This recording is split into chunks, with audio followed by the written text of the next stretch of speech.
Hello friends, civil step UPSC prelims स्थापना day 6 के अंदर आपका बहुत बहुत स्वागत।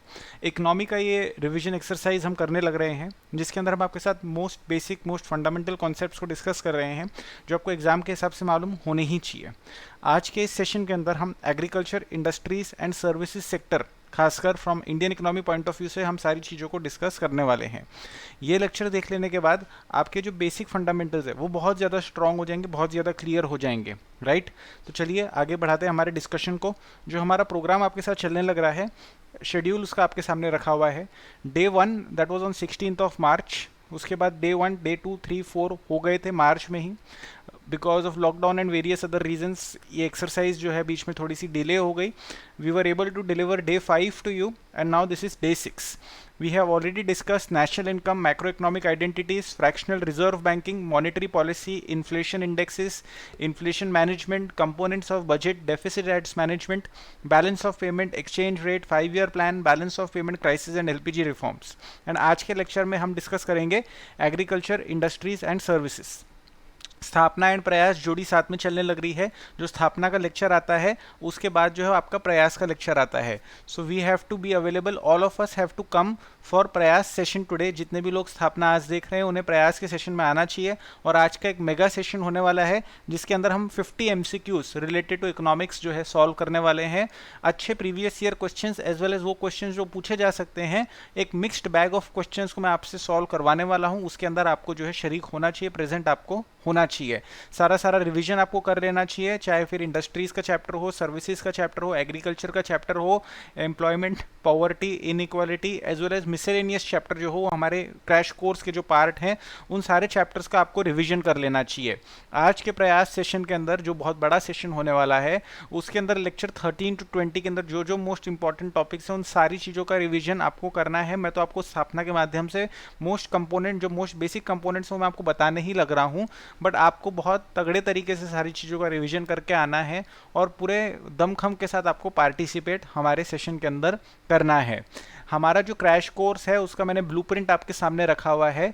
मैं उम्मीद करता हूं कि आपने क्रैश कोर्स ले लिया है, और अगर आपने नहीं लिया है तो आपको ले लेना चाहिए, क्योंकि ये बहुत ही ज़्यादा कॉस्ट इफेक्टिव एंड क्वालिटी के हिसाब से एकदम सर्वोच्च लेवल का प्रोडक्ट है, बेस्ट लेवल का प्रोडक्ट है, जिसके अंदर हमने सारी चीज़ों को बहुत ही बेसिक से आपके साथ डिस्कस करा है। जैसे फॉर एग्जाम्पल ले लीजिए, इकोनॉमिक्स के बहुत डिफिकल्ट कॉन्सेप्ट्स को हमने एनिमेटेड तरीके से आपके सामने रखा है, सिंप्लीफाइड टेबल्स के फॉर्म के अंदर आपके सामने रखा है, कोडेड तरीके से आपके सामने रखा है, एक एक चीज़ को तोड़ तोड़ के आपको समझाया है, ताकि लेमैन जिसको इकोनॉमी से हमेशा डर लगता था उसको डर ना लगे और उसको इकोनॉमी समझ में आए और समझ के वो आंसर्स को राइट करके आए। ये ऑब्जेक्टिव हमारा था एग्जाम के अंदर, ये क्रैश कोर्स को बनाने के अंदर।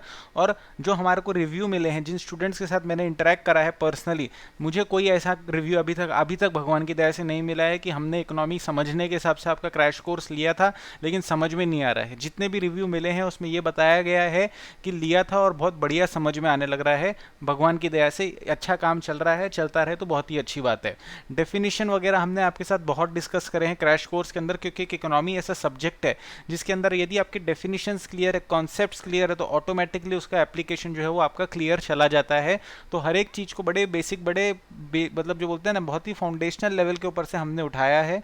और हर एक कॉन्सेप्ट जो भी हमने करवाया है उसके बाद हमने क्वेश्चंस भी डिस्कस लेक्चर्स के अंदर ही करे हैं, ताकि जो क्वेश्चंस, जो टॉपिक्स हमने सिखाए हैं उनका एप्लीकेशन कैसे करना है, क्वेश्चन के अंदर उसको कैसे सोच के लगाना है, वो सारी चीज़ें हमने आपकी करवाई है। प्रयास लाइव सेशन के अंदर आपको आना चाहिए, उससे आपको एक टेस्ट मिलेगा, उससे आपको एक आइडिया लगेगी कि जो हमने ये करवा रखे हैं, जो क्रैश कोर्स के वीडियोस करवा रखे हैं या हैंडआउट्स दे रखे हैं, उसके अंदर हमने किस प्रकार से काम करा होगा, इसकी आइडिया आपको स्थापना एज वेल एज प्रयास सेशन से लेनी चाहिए। और उसके बाद जो क्रैश कोर्स है उसको आपको ले लेना चाहिए। एग्रीकल्चर के बारे में हम जो मोस्ट इंपॉर्टेंट दो टॉपिक्स डिस्कस करने वाले हैं फ्रेंड्स, वो है हमारे land reforms as well as green revolution से रिलेटेड। ये दो टॉपिक्स जो है इनके ऊपर यूपीएससी ने पहले भी क्वेश्चंस पूछे हैं और आगे पूछने की प्रोबेबिलिटी बहुत ज़्यादा है। इसके अलावा there are many other important topics in agriculture जो हमने क्रैश कोर्स के अंदर डिटेल में कवर करे हैं। एक लेक्चर के अंदर एग्रीकल्चर भी, इंडस्ट्रीज भी, सर्विसेज भी यदि मुझे डिस्कस करना है तो मैं केवल कुछ सिलेक्टेड कंपोनेंट्स को बहुत ही अच्छे से और जस्टिफाइड तरीके से आपके साथ डिस्कस कर सकता हूँ। पूरी की पूरी चीज़ 1 घंटे के अंदर मैं आपको नहीं दे पाऊंगा, उसके लिए आपको जो है दूसरे लेक्चर्स देखने पड़ेंगे मेरे, राइट। तो लैंड रिफॉर्म्स के बारे में बात करते हैं। जब देश आज़ाद हुआ था तो हमारा जो लैंड का जो सिस्टम था, लैंड ओनरशिप का जो सिस्टम था, जो लैंड डिस्ट्रीब्यूशन का पैटर्न था, वो बड़ा इनइक्विटेबल पैटर्न था। बहुत सारा लैंड जमींदारों के हाथ में था, बहुत सारे लोग लैंडलेस लेबरर्स थे या टेनेंट्स थे। बहुत सारी मलाई एक छोटा सेक्शन ऑफ सोसाइटी खा जाता था और बहुत बड़ा सेक्शन ऑफ सोसाइटी जो है खाने को तरस जाता था। इस प्रकार का माहौल के अंदर हमारा जो है एग्रीकल्चर चला करता था। अंग्रेजों के दौरान ये प्रकार की प्रैक्टिसेस जो है खराब तरीके से डेवलप होती चली गई और सिचुएशन एग्जैसरबेट यानी कि और ज़्यादा खराब होती चली गई। जब देश आज़ाद हुआ तो हमारे सामने पॉइंट ये था कि हमारे को जो है लैंड रिफॉर्म्स करवाना है। लैंड रिफॉर्म्स का मतलब क्या होता है वो हम आपकी आगे चलते हुए समझ जाएंगे, राइट। तो देखिए, लैंड टेन्योर सिस्टम ये डिसाइड करता है कि लैंड कैसे यूज होगा, कौन कौन लैंड का ओनर है, कौन लैंड का यूजर है, लैंड के ऊपर से जो प्रोड्यूस निकल के आने लग रहा है उसका राइट किसके ऊपर है। ट्रेडिशनल और लीगल राइट्स, राइट। जो लैंड टेन्योर सिस्टम है वो क्या डिफाइन करता है, ट्रेडिशनल या लीगल राइट्स जो एक इंडिविजुअल या group of individuals have with land, वो लैंड टेन्योर सिस्टम बताता है। यानी कि इस गांव के लोग इस लैंड के ओनर है, इस गांव के लोग इस लैंड के ओनर है, इस गांव के अंदर ये व्यक्ति का काम, ये व्यक्ति का ये लैंड है, इस गांव के अंदर ये व्यक्ति का ये लैंड है, राइट। तो इस प्रकार से सारी जो चीज़ें हैं, जो डिस्ट्रीब्यूशन ऑफ लैंड की ओनरशिप है, that is basically captured in your land tenure system. जो लैंड का ओनर है, जो लैंड के साथ आपका रिश्ता है, उसी हिसाब से समाज के अंदर आपकी पोजीशन है। सीधी सी बात है, आप लॉजिक इमेजिन कर लीजिए, आप बड़े लैंड ओनर, मैं लैंडलेस, आपकी समाज के अंदर क्या पोजीशन रहेगी, मेरी समाज के अंदर क्या पोजीशन रहेगी। मैं लैंड ओनर, आप इंटरमीडिएट लैंड ओनर, आप जो है छोटे लैंड ओनर हो, मैं बहुत बड़ा लैंड ओनर हूँ। तो मेरे समाज के अंदर स्थिति क्या रहेगी, सिचुएशन क्या रहेगी और स्टेटस क्या रहेगा और आपकी क्या रहेगी, आप समझ जाइए। आपके और मेरे रिश्ते कैसे रहेंगे, आप समझ जाइए। तो बेसिक बात ऐसी है कि जो हमारे सामाजिक रिश्ते यानी कि जो सोशल रिलेशनशिप्स है वो डिपेंड करते हैं कि मेरा और मेरी ज़मीन का क्या रिश्ता है और आपका और आपकी ज़मीन का क्या रिश्ता है। अगर मैं अपनी ज़मीन के ऊपर मजदूर केवल हूँ और आप अपनी ज़मीन के मालिक है, तो आपका और मेरा रिश्ता किस प्रकार से रहेगा आप समझ चुके हैं। तो पॉइंट ऐसा है कि लैंड टेन्योर सिस्टम ना केवल मेरा रिश्ता विद ज़मीन तय करता है या दिखलाता है, बट लैंड टेन्योर सिस्टम ये भी दिखलाता है कि जो आपस में सामाजिक रिलेशनशिप्स है वो कैसे हैं। लैंड रिफॉर्म्स का मतलब ये है कि जो लैंड टेन्योर सिस्टम है उसके अंदर हमारे को चेंज लाना है। जो उसके आजू बाजू के इर्द गिर्द लॉज, रेगुलेशंस, कस्टम्स है, उनके अंदर हमारे को चेंज लाना है। जो ओनरशिप पैटर्न है, जो ऑपरेशंस के पैटर्न है, लीजिंग के पैटर्न है, सेल्स के पैटर्न है, इनहेरिटेंस के पैटर्न है, उनके अंदर हमारे को चेंज लाना है। तो जो लैंड टेन्योर सिस्टम के अंदर यानी कि आपका मेरा अपनी अपनी जमीन के साथ क्या रिश्ता है, उस सिस्टम के अंदर जो चेंज लाया जा रहा है उसी को लैंड रिफॉर्म कहा जाता है। What is the meaning of land reform? What is it that we did when we undertook land reforms? ये आपको नेक्स्ट चीज समझनी है। हमने कोशिश क्या करी कि जो पुराना इंस्टीट्यूशनल अरेंजमेंट था जमींदारी सिस्टम का, उसको हमने हटाने की कोशिश करी। हमने कोशिश करी रीऑर्गेनाइज करने की ओनरशिप्स की। हमने कोशिश करी कि जो है लैंड जो है टिलर के हाथ में जाए, यानी कि जो खेत सही में जो खेती करने लग रहा है उसके हाथ में लैंड जाए। ये हमने प्रयास करा। क्यों करा? ऑब्वियस ही बात है, आपको ये चीज़ समझ में आ रही है। जो मेहनत कर रहा है उसके घर में 2 दाना जाएगा तो वो खाएगा, उसका स्टैंडर्ड ऑफ लिविंग बढ़ेगा। जो मेहनत कर रहा है उसके घर में कुछ नहीं जा रहा है, जमींदार के घर में सब जा रहा है। तो जो मेहनत कर रहा है वो बेकार में जो है मेहनत करने जा रहा है, गरीबी के अंदर फंसा हुआ है, उसका परिवार जो है दुखी में है। तो ये सारी चीज़ों को हम सुधार सकते हैं, बेहतर कर सकते हैं, इंप्रूव कर सकते हैं यदि हम लैंड टेन्योर सिस्टम को बराबर कर लेते हैं, लैंड रिफॉर्म्स करवा लेते हैं, राइट। हमारे को लैंड रिफॉर्म्स क्यों करवाना है? हमारे को लैंड रिफॉर्म्स इसलिए करवाना है क्योंकि लैंड की बड़ी स्केर्सिटी है, बड़ी शॉर्टेज है। लैंड एक रिसोर्स है और वो रिसोर्स फाइनाइट है। भारत देश का जो बाउंड्री है वो बाउंड्री है ना, वो बढ़ सकता है और उसको हम कम होने नहीं देंगे, उसका सवाल पैदा नहीं होता है। पॉइंट ये है कि जो लैंड है वो है, लोग जो है हमारे यहाँ पर बहुत ज़्यादा है, लार्ज पॉपुलेशन है, लार्ज नंबर ऑफ फार्मर्स है, लेबरर्स हैं। तो there is a very highly unequal distribution of land, जिसकी वजह से कैसा होता है कि मेरे पास कोई लैंड ही नहीं है, आपके पास कोई लैंड ही नहीं है। और major sections of rural society के अंदर लैंड नहीं था किसी के पास at the time of independence. तो हम सब गरीबी की रेखा के या तो बहुत नज़दीक या बहुत नीचे रहने लग रहे हैं। तो सबसे इंपॉर्टेंट आर्ग्यूमेंट लैंड रिफॉर्म्स का तो ये था कि हमारे को जमींदारों का कंट्रोल को कम करना है और जो एक्चुअल में खेती करने लग रहा है उनके हाथों के अंदर लैंड देना है। तो ये क्यों करना है? इक्विटी का आर्ग्यूमेंट कि सबके हाथ में एटलीस्ट थोड़ा थोड़ा लैंड होना चाहिए। मिनिमम अमाउंट ऑफ लैंड सबके पास होना चाहिए। This is the general argument in favour of redistribution. इसके अंदर आपको कोई भी प्रकार से डाउट नहीं होना चाहिए। थोड़ी सी सोशलिज्म से प्रेरित भावना लग सकती है, ह्यूमैनिटेरियन वैल्यूज से प्रेरित भावना लग सकती है, but the fact is that equity के कंसिडरेशंस को ध्यान में रखते हुए लैंड रिफॉर्म्स को करवाने का तो जो डिसीजन था वो कोई गलत नहीं था। लेकिन साथ साथ में there is a technical point also. Technical point ये है कि जो छोटे फार्म्स है they tend to be more productive, right. Why are छोटे farms more productive than let us say mid size या लार्जर फार्म्स? क्योंकि जो छोटा फार्म है वो ओनर कल्टीवेटेड प्लॉट रहता है जनरली, यानी कि मैं जो छोटी जमीन है उसका मैं मालिक हूँ, उसके ऊपर मैं खेती करने लग रहा हूँ, खुद खड़ा रह के खेती करने लग रहा हूँ। आपके पास छोटी जमीन है, आप अपने खेत के ऊपर खुद खड़े रह के खेती करने लग रहे हो, खुद का करा हुआ काम, उसके अंदर जो लगन, उसके अंदर जो मेहनत, उसके अंदर जो ध्यान, उसके अंदर जो परिश्रम रहता है वो एक अलग ही लेवल के ऊपर रहता है। जब लैंड बहुत ज़्यादा बड़ा हो जाता है तो आप मशीनों से काम करने लग जाते हैं, आप उतने बड़े लैंड के ऊपर जो है उतनी ज़्यादा जो है बारीकी से देखकर काम नहीं कर पाते हैं। तो जो छोटा लैंड है वो जनरली मोर प्रोडक्टिव देखा जाता है as compare to larger lands. तो प्रोडक्टिविटी का आर्ग्यूमेंट भी है कि जो छोटा लैंड है उसके अंदर प्रोडक्टिविटी ज़्यादा है, क्योंकि मेरा सब कुछ वही है, मेरा पूरा धन बार वही है, मेरा पूरा सारा संसार वही ज़मीन है, उस ज़मीन के अंदर से जो निकलेगा वही मैं खाऊंगा, वही मेरी कमाई है, तो मैं उसके अंदर बहुत ज़्यादा मेहनत डालूंगा। तो इसीलिए जो है small farms tend to be more productive, या ओनर कल्टिवेटेड प्लॉट्स रहते हैं। तो लैंड रिफॉर्म्स करवाने के रैशनल यानी कि लॉजिक मैंने आपके सामने रखने की कोशिश करने लग रहा हूँ। तो स्केर्सिटी वाला आर्ग्यूमेंट भी है कि हमारे को लैंड प्रॉपरली डिस्ट्रीब्यूट करना है, पॉवर्टी वाला आर्ग्यूमेंट भी है कि हर आदमी के पास कुछ साधन रहना चाहिए, कुछ एसेट्स उसके पास रहने चाहिए जिससे वो अपनी गुजर बसर कर सके, अपना परिवार चला सके। इक्विटी का आर्ग्यूमेंट मैं आपको बता चुका हूँ, प्रोडक्टिविटी का आर्ग्यूमेंट मैं आपको समझा चुका हूँ, राइट। तो दोनों चीज़ों को ध्यान में रखते हुए, equity consideration as well as efficiency considerations को ध्यान में रखते हुए लैंड रिफॉर्म्स को जो है इनिशिएट करवाया गया था, राइट। और उस प्रकार से सारी चीज़ों को करा गया था। अब लैंड रिफॉर्म्स के बारे में जब मैं बात करता हूं तो एग्जैक्टली क्या रिफॉर्म्स करने हैं, तो सबसे पहली चीज़ हमारे को करना है अबॉलिशन ऑफ इंटरमीडिएरीज, यानी कि जमींदारों को हमारे को अबॉलिश कर देना है। जमींदार जो पुराने जमींदार थे, जो ओल्ड जमींदार थे, वो जमीन से जुड़े हुए जमींदार थे, गाँव में रहा करते थे, गाँव की जो सारी उठक बैठक है उनसे वो उसके अंदर पार्टिसिपेट करा करते थे, खेतीबाड़ी का जो इकोनॉमिक्स था और जो पॉलिसीज थी उससे वो वाकिफ थे, वो खानदानी लोग थे, उनको मालूम था कि खेतों के अंदर क्या उपज निकलने लग रही है, कितना जो है कर यानी कि टैक्स लिया जा सकता है किसान से और कितना नहीं लिया जा सकता है, उसके पास भी कुछ छोड़ देना चाहिए, उसको भी जो है रहने का एक साधन रहना चाहिए। पुराने जमींदारों के अंदर ये प्रकार की जो अंडरस्टैंडिंग थी वो थी। इसका मतलब ये नहीं है कि जो पुराना जमींदार था वो बहुत ही ज़्यादा फार्मर फ्रेंडली था, मेरा ऐसा कोई बोलने का इंटेंशन नहीं है। मैं केवल एक ही चीज़ बोल रहा हूँ आपको कि जो पुराना जमींदार था वो एक हिसाब से काम करता था। अंग्रेजों के टाइम पे जो है धीरे धीरे क्या हुआ कि पुराने जमींदार तो हटते चले गए और नए जमींदार जो है न्यू लैंडलॉर्ड्स आते चले गए जमींदार की पोजीशन के अंदर, मनी लेंडर जो है वो जमींदार बन गए। तो ये ऐसा इसलिए हुआ क्योंकि अंग्रेजों की पॉलिसी ऐसी थी कि हमारे को जो है जो रेवेन्यू है, टैक्स जो है वो पूरा मिलना चाहिए, टाइम पे मिलना चाहिए, हमारे को कोई मतलब नहीं है कि खेती क्या हो रही है, कैसी हो रही है।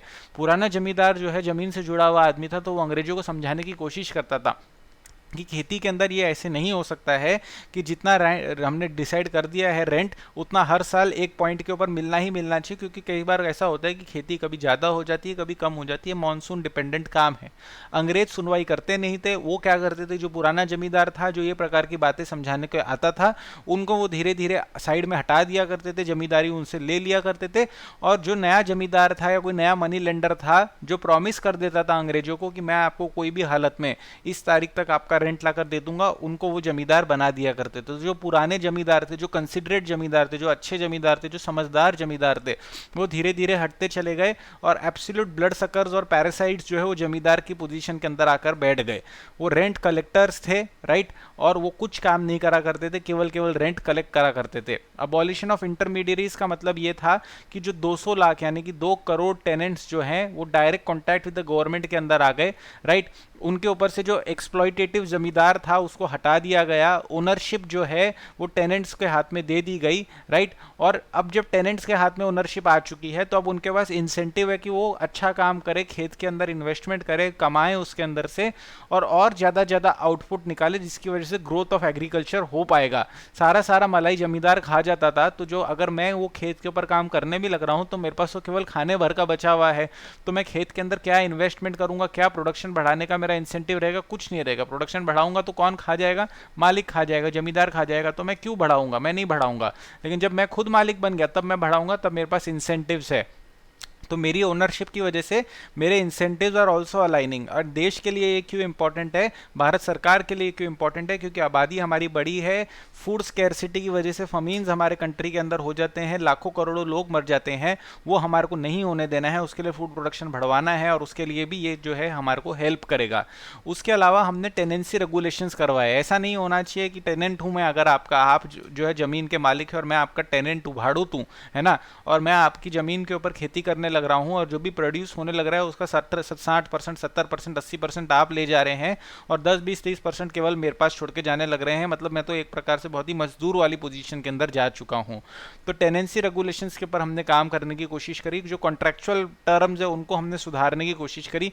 ऐसा मदर इंडिया वाला सिनारियो नहीं होना चाहिए कि आप लाला है मैं बिरजू हूँ, आपने मेरे से कुछ भी कहीं पर भी साइन करवा लिया और मतलब मेरे को कर्जे के अंदर डुबो के आपने रखा हुआ है और मेरा खून चूसने लग रहे हैं। उस प्रकार से काम नहीं होना चाहिए, इसीलिए टेनेंसी रेगुलेशंस करवाना जरूरी था।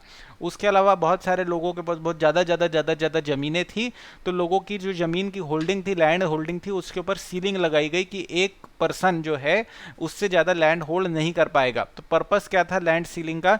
कि कॉन्सेंट्रेशन ऑफ लैंड ओनरशिप को हमारे को डाइल्यूट करना था, ताकि सब लोगों के हाथ में थोड़ा थोड़ा सा ज़मीन जो है जा सके। उसके अलावा सरकार ने कोशिश करी कि जो यहाँ वहाँ छोटे फार्म के पार्सल्स यहाँ वहाँ बिखरे पड़े थे, उनको कंसोलिडेट करके प्रॉपर एक बड़ी लैंड होल्डिंग बनाएं और फिर उसके ऊपर जो है लोगों को बसाएं और उनसे काम करवाएं। राइट। तो अब देखिए क्या हुआ कि 1949 के अंदर कॉन्स्टिट्यूशन हमने अडॉप्ट करा, left the adoption and implementation of land and tenancy reforms to state government. हमने वो स्टेट लिस्ट के अंदर डाल दिया, लैंड रिफॉर्म्स को इंप्लीमेंट करना, टेनेंसी रिफॉर्म्स को इंप्लीमेंट करना। अब जैसे ही हमने स्टेट लिस्ट के अंदर डाल दिया ये मैटर को, तो it is up to the state government, उनको कितना अच्छा काम करना है कितना नहीं करना है। केंद्र सरकार का इसके अंदर कुछ रोल ज़्यादा था नहीं। अब जहाँ पर स्टेट गवर्नमेंट मोटिवेटेड थी और जहाँ पर स्टेट गवर्नमेंट जो है कमिटेड थी, वहाँ पर तो ये बढ़िया ढंग से काम हुआ, जहाँ पर नहीं थी वह बेकार ढंग से काम हुआ। दो स्टेट जिसके अंदर सबसे अच्छे ढंग से काम हुआ वो थे केरला और वेस्ट बंगाल, जिसके अंदर लैंड रिफॉर्म्स को बहुत प्यारे तरीके से अच्छे तरीके से इंप्लीमेंट करा गया, और बाकी सारे स्टेटों के अंदर बड़े बेकार तरीके से उसको इंप्लीमेंट करा गया है। अबॉलिशन, अच्छा तीन चीज़ों की मैंने आपसे बात करी थी। एक तो अबॉलिशन ऑफ इंटरमीडियरीज, दूसरा मैंने आपसे बात करी थी लैंड सीलिंग की, और तीसरा मैंने आपसे बात करी थी टेनेंसी रिफॉर्म्स की। ये तीन प्रकार के लैंड रिफॉर्म्स थे। इनमें से जो अबॉलिशन ऑफ इंटरमीडियरीज है वो बड़े शानदार तरीके से हुआ। वो इसलिए बड़े शानदार तरीके से हुआ क्योंकि जो मिडल लेवल के जो लोग थे, इंटरमीडियरीज थे, जो कि खेत के नज़दीक थे लेकिन ओनर नहीं थे, उनका नंबर बहुत बड़ा था, उनकी कास्ट बड़ी स्ट्रांग थी और उनका वोट बैंक बड़ा स्ट्रांग था। ठीक है, तो वो लोगों ने क्या था, वो पावरफुल लोग थे, जो बेनिफिशियरीज थे अबॉलिशन ऑफ इंटरमीडियरीज के। भले ही वो पहले लैंड ओनर नहीं थे लेकिन वो पावरफुल लोग थे। तो सिंस वो पावरफुल लोग थे, सिंस उनकी कास्ट स्ट्रांग थी, सिंस उनका नंबर स्ट्रांग था, तो अबॉलिशन ऑफ इंटरमीडियरीज बड़े सक्सेसफुल तरीके से हुआ। क्योंकि जो पॉलिटिशियंस बैठे थे स्टेट्स के अंदर, उनको मालूम था कि कौन जो बेनिफिट उसका पाने वाला है, वो बेनिफिट जो पाएगा वो मेरे को वोट देगा। उनका नंबर बड़ा स्ट्रांग था, उनकी कास्ट बड़ी स्ट्रांग थी, और सारी चीज़ें बहुत मैटर करती है ये सब इंडिया के अंदर। तो अबॉलिशन ऑफ इंटरमीडियरीज तो बड़े शानदार तरीके से हुआ। राइट। लेकिन जो लैंड सीलिंग लगाना था और जो टेनेंसी रिफॉर्म करना था वो बड़े बेकार तरीके से हुआ, फॉर द सिंपल रीजन कि मैंने क्या करा, अगर आप मेरे ऊपर लैंड सीलिंग लगाने वाले हैं ना, तो मैं क्या करूंगा कि मैं अपना जो लैंड है, सपोज कर लीजिए मैं लैंड था, मेरे 4 लड़के थे, जो कि बड़ी बात नहीं थी वो टाइम पे, 4 5 6 7 8 लड़के होना कोई बड़ी बात नहीं थी। ठीक है, तो मैंने क्या करा कि अपना जो लैंड था वो तोड़ तोड़ के अपने बेटों के नाम पे कर दिया, as a result of which किसी एक इंडिविजुअल के पास लैंड सीलिंग से ऊपर लैंड नहीं है। इसकी वजह से बाद में परिवार टूटे, ज्वाइंट फैमिली, न्यूक्लियर फैमिली बनी, उसके बारे में मैं चिंतित नहीं हूँ। लेकिन फैक्ट ये है कि लैंड सीलिंग से बचने के लिए मैंने क्या करा कि अपने लैंड के पार्सल को तोड़ तोड़ के 4 5 6 अलग अलग नामों के ऊपर कर दिया। तो उसकी वजह से लैंड सीलिंग के जो ये है लॉ, वो मेरे ऊपर लगा ही नहीं, मेरे फैमिली के अंदर अंदर का लैंड रह गया। भले ही मेरी फैमिली बाद में न्यूक्लियर फैमिली बन जाए, कोई टेंशन वाली बात नहीं है मेरे को, है ना। अच्छा, तीसरी चीज टेनेंसी रेगुलेशन। अब टेनेंसी रेगुलेशन का मतलब ये है कि किसान को लगा डर, ओनर को लगा डर कि ये जो टेनेंट्स है इसको सरकार एम्पावर करने लग रही है, इनके आप सरकार जो इनको पावर पावरफुल बनाने लग रही है, आज नहीं तो कल मेरा लैंड मेरे हाथ से निकल जाएगा तो मैं क्या करूंगा। तो उन्होंने सबसे पहला काम क्या करा कि टेनेंट को निकाल दिया बाहर, है ना, कि भैया तू निकल जा बाहर, मैं अपना काम खुद करूंगा। या फिर टेनेंट को डरा दिया कि अगर तूने बोला कि बेटर टर्म्स चाहिए तेरे को तो मैं तेरे को हटा दूंगा, मैं तेरे को बेदखल कर दूंगा। अब जो टेनेंट है वो लैंडलेस मजदूर है, उसके पास कोई जहाँ आने को कोई ना जाने को कोई, वो जो भी था वो जमीन उसके ऊपर काम करना उसको आता है। अब जैसे ही मैंने टेनेंट को ये चीज बोली कि देख भाई तेरा तो करता धरता मैं ही हूँ, सरकार तो जो है आनी जानी नहीं, कुछ तू कर नहीं पाएगा, तो टेनेंट चुप हो गए, टेनेंट भी अपना जो है हक ले नहीं पाए। तो as a result of which क्या हुआ कि लैंड ओनर्स ने रेजिस्ट करा, इवेजन तो उन्होंने पूरा करा, कोअर्शन उन्होंने पूरा करा, और कैसे भी करके लैंड सीलिंग से जो है अपना बचा लिया। और टेनेंट्स को वो लोग शफल करते रहे कि एक टेनेंट को कोई भी एक पर्टिकुलर प्लॉट ऑफ लैंड के ऊपर ज़्यादा टाइम तक बैठने ही नहीं दिए। एक टेनेंट अगर एक प्लॉट के ऊपर ज़्यादा टाइम बैठ के काम कर लिया तो उसके पास राइट्स आ जाएंगे, राइट, कि भैया फिर उस लैंड के ऊपर से उसको नहीं हटाया जा सकता है क्योंकि उसने इतने लंबे टाइम तक काम कर लिया है। तो सबको हम क्या करेंगे कि मेरे लैंड को मैंने 10 पार्सल में तोड़ा, 10 टेनेंट है मेरे, आज ये टेनेंट ये पार्सल के ऊपर कल्टीवेट करेगा, कल दूसरे पार्सल पे कल्टीवेट करेगा, अगले साल दूसरे पार्सल पे कल्टीवेट करेगा, उसके अगले साल दूसरे पार्सल पे कल्टीवेट करेगा, तो उसके कोई राइट्स डेवलप होंगे ही नहीं, राइट।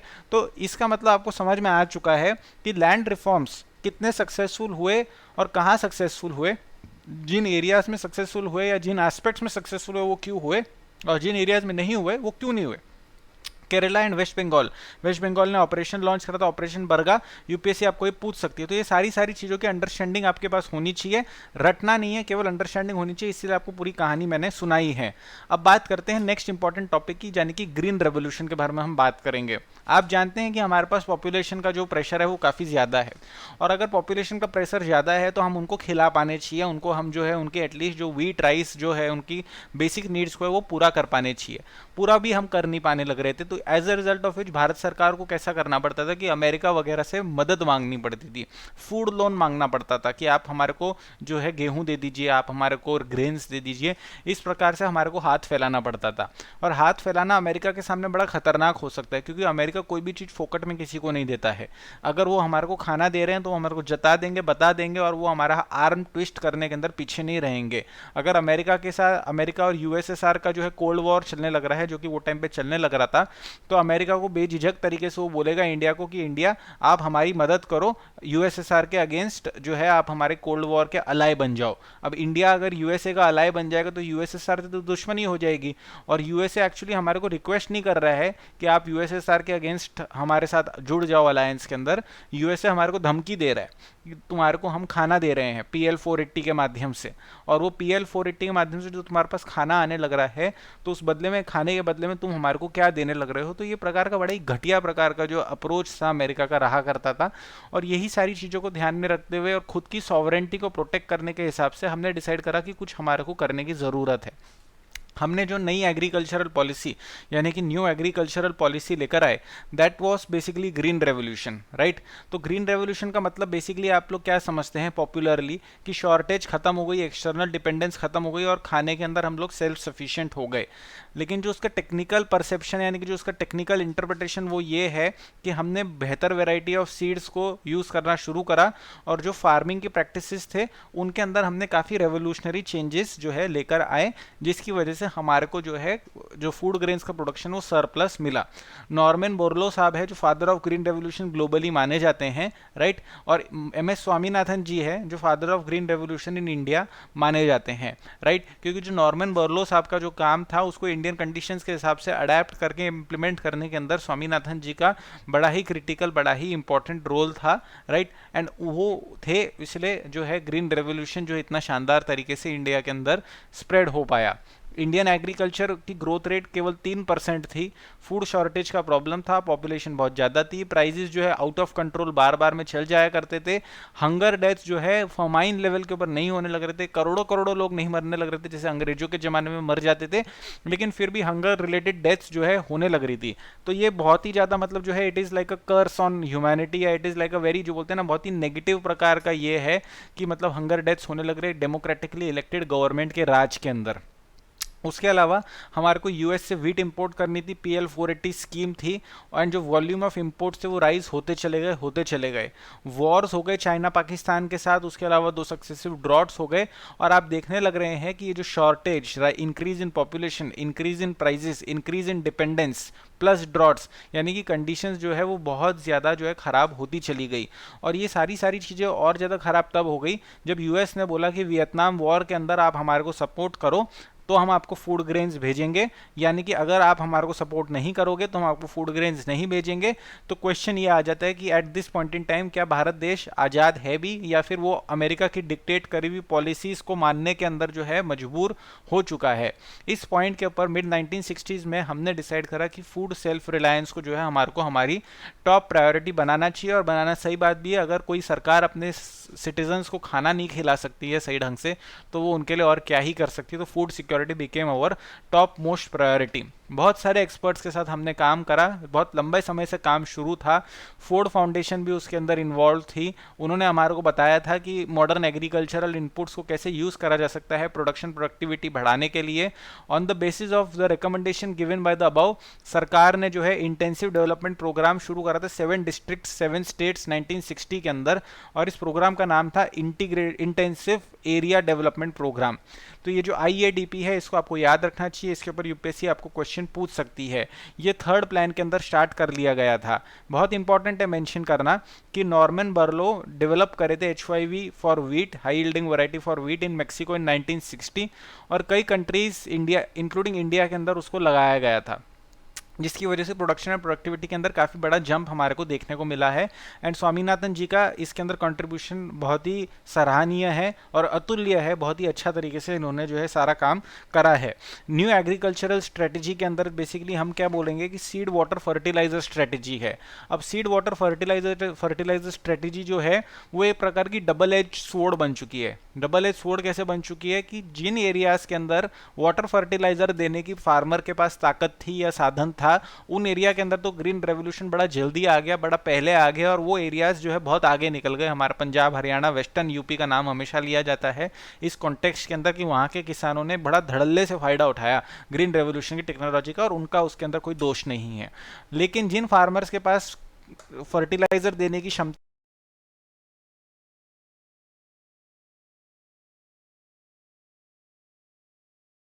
बहुत बड़ी परेशानी है कि कुछ सिलेक्टिव एरियाज जिनके अंदर ग्रीन रेवोल्यूशन सक्सेसफुल हुआ वो बहुत ज़्यादा आगे निकल गए, वो किसान बहुत ज़्यादा आगे निकल गए, सारी चीज़ें बहुत बढ़िया हो गई, लेकिन बहुत सारे एरियाज जो है वो पीछे रह गए। लेकिन उसके बारे में मैं ज़्यादा बात नहीं करूँगा, आपको इनइक्वालिटी का प्रॉब्लम समझ में आ चुका है। तो हमने उन्हीं एरियाज़ के अंदर ग्रीन रेवोल्यूशन को इंट्रोड्यूस करा जहाँ पर ये पॉसिबल था। तो 32 मिलियन एकर्स ऑफ लैंड, यानी कि मोटा मोटी 10% of the total cultivated area को चूज करा गया for this particular technological package. Achievement क्या थे ग्रीन रेवोल्यूशन के? सीरियल प्रोडक्शन हमारा बहुत ही शानदार ढंग से जो है आगे बढ़ गया। फूड सिक्योरिटी के अंदर कोई दिक्कत नहीं आने लग रही है। कमर्शियल क्रॉप्स भी हम लोग प्रोड्यूस कर पाने लग रहे हैं, क्योंकि जब फूड सिक्योरिटी आ चुकी है तो फिर सारे खेतों के अंदर जिसको जो करना है उसके पास उसकी पूरी आज़ादी जा चुकी है। एग्रीकल्चरल प्रोडक्शन, एम्प्लॉयमेंट दोनों चीज़ें बढ़ चुकी है। फॉरवर्ड मार्केट लिंकेजेस बहुत स्ट्रांग हो चुके हैं कि चाहे सीड्स का मार्केट हो, फर्टिलाइजर्स, पेस्टिसाइड्स, इंसेक्टिसाइड्स, ये जितने भी मॉडर्न इनपुट्स का मार्केट हो, एज वेल एज जो हमने प्रोडक्शन निकाला वो सरकार खरीद के लेकर जाने लग रही है, अपने गोदामों के अंदर रखने लग रही है। वो गोदामों के अंदर से माल निकल के राशन की दुकानों में जाने लग रहा है, और राशन की दुकानों में से माल निकल कर लोगों के पास जाने लग रहा है। तो फॉरवर्ड लिंकेज, बैकवर्ड लिंकेज बड़े प्यारे ढंग से और शानदार ढंग से जो है डेवलप हो चुके हैं। लेकिन इसके कुछ फेलियर्स भी है। कैपिटलिस्ट फार्मिंग जो है आ गई। अब जैसे सिंपल इमेजिन आप करिए कि आपके पास जो है, मान लीजिए कि आपके पास 200-250 एकड़ जमीन थी, और वो 200-250 एकड़ जमीन आपने जो है टेनेंट्स को अलग अलग मान लीजिए दे रखी थी, मान लीजिए, है ना। फिर आपको मालूम पड़ा कि there is something called as green revolution. आपको मालूम है कि आपके पास पानी है, आपको मालूम है आपके पास पैसा है सीड्स, फर्टिलाइजर बढ़िया वाले खरीदने का। तो आपने क्या सोचा कि चल यार मैं थोड़ा सा करके देखता हूँ एक्सपेरिमेंट ये सारी चीज़ों के ऊपर। तो आपने एक पार्सल ऑफ लैंड के ऊपर आपने ये सारी चीज़ें लगा कर देखी, और आपने देखा बड़ा शानदार प्रोडक्शन निकला है, और बहुत अच्छी कमाई आपको हुई है आपके इन्वेस्टमेंट के ऊपर। ऊपर आपको बहुत अच्छा प्रॉफिट मिला है। अगले ही दिन आपने क्या करा, आपने अपने सारे टेनेंट्स को करा निकाल बाहर, बोला भाई आप तुम्हारे को हमारी यहाँ पर आकर खेती करने की कोई जरूरत नहीं है। क्यों, उन्होंने पूछा तो आपने बोला कि भैया ये पूरा खेत मेरा है, उस पूरे खेत के ऊपर मैं खुद जो है खेती करूंगा, चाहिए तो मजदूरी कर लो मेरे यहाँ पर, मैं मजदूरी दे दूंगा। और आपने क्या करा, पूरे पूरे खेत के ऊपर खुद से ध्यान देकर काम करना शुरू करा। क्यों, क्योंकि ग्रीन रेवोल्यूशन ने आपको सिखाया कि टोटल कमाई जो है बहुत बढ़िया तरीके से आपकी हो सकती है, तो आप खुद से जो है उसके अंदर लग के काम करना शुरू कर दिए, फॉर प्रॉफिट आपने काम करना शुरू कर दिया। अब आप किसी को लैंड क्यों देंगे, अगर आप लैंड ओनर है तो आपको ये चीज सही भी लगेगी, लेकिन मैं तो केवल टीचर हूं, मैं तो बता रहा हूं कि आपने जो है अपने टेनेंट्स को निकाल बाहर करा और खुद जो है उद्योगपति के तौर पे, एक जो है ना एंटरप्रेन्योर के तौर पे आपने फार्मिंग शुरू करी और आपने अच्छा मोटा मुनाफा कमाया। जब लैंड रिफॉर्म हो चुका है और खाने की इंडिया के अंदर अब कोई कमी नहीं है, तो सरकार के ऊपर कोई प्रेशर नहीं है लैंड रिफॉर्म्स को पुश करने का। लैंड रिफॉर्म्स क्यों करवाना था, इसलिए करवाना था कि हाँ सबके पास थोड़ा लैंड जाए, सब लोग थोड़ी मेहनत करें, फूड स्केर्सिटी का प्रॉब्लम जो है वो कम हो। जब फूड स्केर्सिटी का प्रॉब्लम खत्म हो चुका है तो फिर सरकार को टेंशन लेने की क्या जरूरत है, सरकार लैंड रिफॉर्म के बारे में बात कर नहीं रही है। सरकार के जो डोनर्स है, जिन्होंने सरकार को पैसा दे रखा है, पॉलिटिकल पार्टीज को पैसा दे रखा है, वो लोग सरकार के फ्रेंड्स हैं और उसकी वजह से लैंड रिफॉर्म को इग्नोर कर दिया गया। एंड फैक्ट ये है कि आज तक, यानी कि अभी तक जो है लैंड रिफॉर्म्स को इंप्लीमेंट नहीं करा गया है। वाइडनिंग डिस्पैरिटी इन इनकम आपको देखने को मिली है, क्योंकि जिन एरिया में ग्रीन रेवोल्यूशन लगा उन एरिया के अंदर तो बड़ा कमाया, जिन एरिया में नहीं लगा वहां पर कुछ नहीं कमाया। लेबर डिस्प्लेस हो गया, क्योंकि ग्रीन रेवोल्यूशन वाले एरिया के अंदर लेबर की रिक्वायरमेंट ज्यादा आई, तो वहां पर लेबर निकल कर गया उन एरियाज के अंदर से जहां पर पिछड़े हुए एरियाज थे, गरीब एरियाज थे, लैक ऑफ अपॉर्चुनिटीज वाले एरिया थे, और पंजाब, हरियाणा, वेस्टर्न यूपी के अंदर जो है आपका माइग्रेंट लेबर ने आकर काम करा। Socio economic relation in rural areas के ऊपर भी इंपैक्ट पड़ा। मैंने आपको लैंड टेन्योर सिस्टम सिखाते टाइम क्या बोला कि मेरा और मेरी जमीन का जो रिलेशनशिप होगा वो डिटरमाइन करेगा, और आपका और आपकी जमीन का जो रिलेशनशिप होगा, ये दोनों रिलेशनशिप डिटरमाइन करेंगे कि आपका और मेरा रिलेशनशिप क्या होगा। एकदम सेम चीज यहां पर अवेलेबल है कि जो ग्रीन रेवोल्यूशन की वजह से जो किसान जो स्ट्रांग बने, जो आगे निकल गए, उनकी पोजीशन के अंदर बड़ा चेंज आया, वो बहुत ऊपर गए, है ना। तो ऑब्वियस ही बात है कि socio economic relations in rural areas के ऊपर भी इंपैक्ट आया ही आया है। And there is a significant change in cropping pattern. क्यों, क्योंकि मैं वही चीज उगाना चाहता हूं जिसके अंदर हाई यील्डिंग वैरायटी अवेलेबल है, जिसके अंदर उपज बहुत स्ट्रांग है और जिसको सरकार खरीदने के लिए राजी है। तो मैं ये बेकार चीजें जिनके अंदर high yielding variety seeds available नहीं है उनको नहीं उगाऊंगा, वो बेकार नहीं है, मैं उनको बेकार बोल रहा हूं क्योंकि वो मेरे को कमा कर नहीं दे रही है। लेकिन मेरा ज्वार, मेरा बाजरा, मेरा रागी, मेरे ये प्रकार के अन्य अन्य प्रकार के 25 प्रकार के पल्सेस न्यूट्रिशनली बहुत ज्यादा इंपॉर्टेंट है, बहुत ज्यादा इंपॉर्टेंट, लेकिन मैं उगाने में इंटरेस्टेड नहीं हूं। क्यों, मैं इसलिए उगाने में इंटरेस्टेड नहीं हूं क्योंकि वो बिकता नहीं है, क्योंकि उसका हाई यील्डिंग वैरायटी अवेलेबल नहीं है, क्योंकि सरकार उसको खरीद के नहीं लेकर जा रही मोटे मोटे दाम के अंदर, तो मैं उसको क्यों उगाऊं।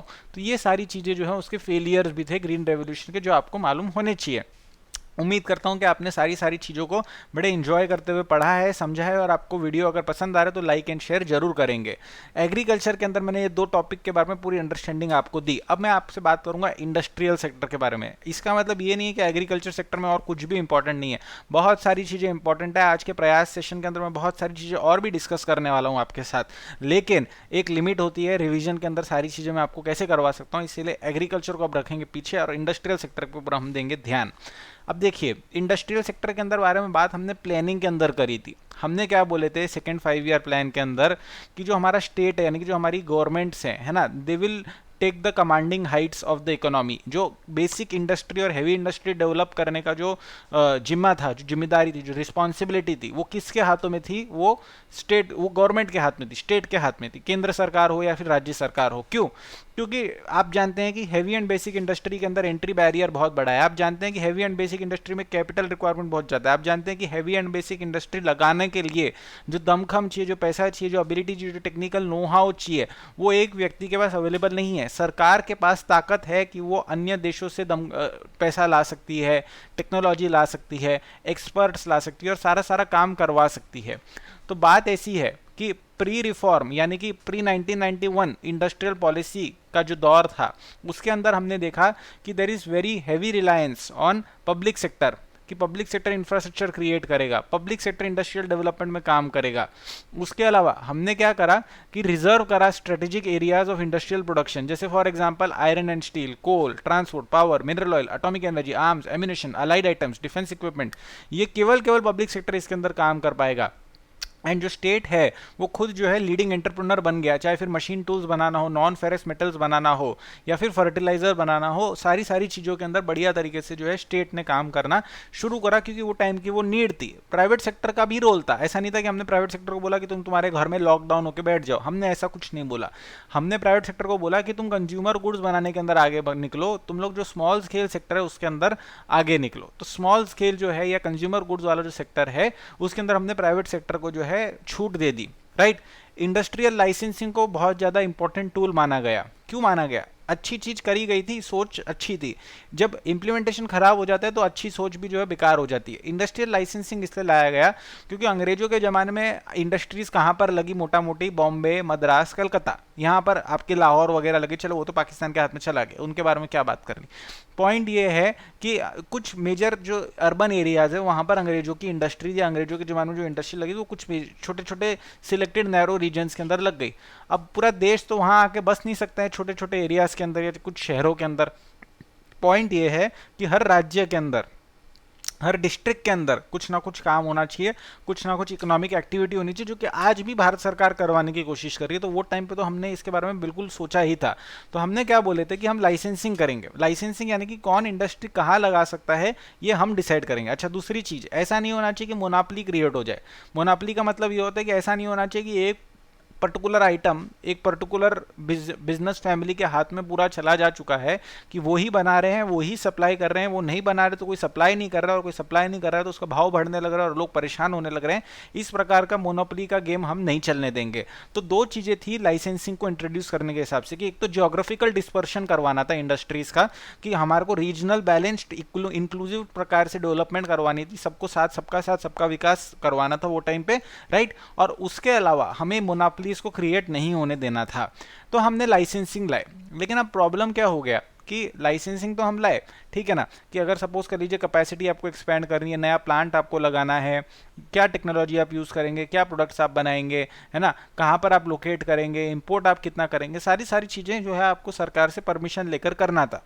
इंडस्ट्रियल हाउसेस जो बहुत ज़्यादा बड़े ना हो जाए तो हमने MRTP एक्ट बनाया, यानी कि monopolies and restrictive trade practices act बनाया, कि कोई भी पर्टिकुलर बिजनेस फैमिली, चाहे फिर मैं हूँ या आप हूँ, मैं नाम नहीं लेना चाहता हूँ, राइट, तो ऐसा नहीं होना चाहिए कि सारी चीज़ों के अंदर हम ही बहुत ज़्यादा स्ट्रांग बन जाए, हम ही बहुत ज़्यादा ताकतवर बन जाए। इसके अंदर कोई प्रॉब्लम नहीं है, इस थियरी के अंदर कोई प्रॉब्लम नहीं है, सोच के अंदर कोई प्रॉब्लम नहीं है, लेकिन जिस प्रकार से इसको इम्प्लीमेंट करा गया तो इसको खराब तरीके से इम्प्लीमेंट करा गया, राइट। कि ये जो कंट्रोल्स, ये जो रिजर्वेशंस, ये जो बैरियर्स है ना, ये बहुत ज़्यादा खराब तरीके से आ गए, राइट। अभी इसके अंदर कैसा है कि प्राइस एंड डिस्ट्रीब्यूशन कंट्रोल हमने लगाया ताकि fertiliser, cement, aluminium, petroleum, pharmaceutical सब जगह अवेलेबल हो। हमने आइटम्स को रिजर्व करा ताकि स्मॉल स्केल यूनिट्स भी वो आइटम्स को प्रोड्यूस कर सके। अच्छी बात है, स्मॉल स्केल यूनिट्स को हम क्यों प्रमोट करना चाहते हैं? हर एरिया के अंदर, हर जिले के अंदर हम चाहते हैं कि एक स्मॉल स्केल यूनिट बने, ताकि वो स्मॉल स्केल यूनिट को देखकर उसके आजू बाजू में और 4 स्मॉल स्केल यूनिट बने, और जो लोकल एरिया का जो एंटरप्रेन्योर है, जो लोकल लेवल का जो रिसोर्स है, लोकल लेवल पे जो एनर्जी है, वो उसको यूज़ करा जा सके। तो स्मॉल स्केल यूनिट्स के लिए आइटम्स को रिजर्व करना कोई गलत बात नहीं थी। हमने बैरियर्स इरेक्ट करे to industrial restructuring and exit, कि ऐसा नहीं है कि आप जो है अपनी फैक्ट्री बंद करके भाग जाएंगे, है ना, कि जो वर्कर लोग आपके पास काम करने लग रहे हैं, आप जो काम करने लग रहे हैं वो देश के लिए इंपॉर्टेंट है।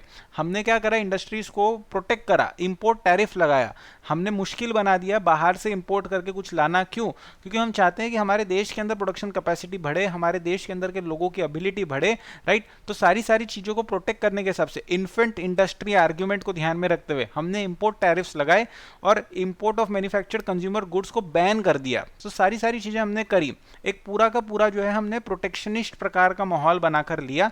लेकिन हमारी जो इंडस्ट्रियल ग्रोथ रेट है फ्रॉम 1950 टू 1980 स्टैग्नेंट थी, 5.5% पर एनम थी, राइट। सिग्निफिकेंट डाइवर्सिफिकेशन अचीव हुआ, हमने बहुत सारे अलग अलग प्रकार के इंडस्ट्रीज लगाए, जितने भी नाम मैंने लिए, चाहे एल्यूमिनियम हो, चाहे सीमेंट हो, चाहे आयरन एंड स्टील हो, चाहे नॉन फेरस हो, चाहे हेवी मशीन टूल्स हो, हर चीज़ के अंदर हमने जो है बनाना सीखा, सारा काम करना सीखा।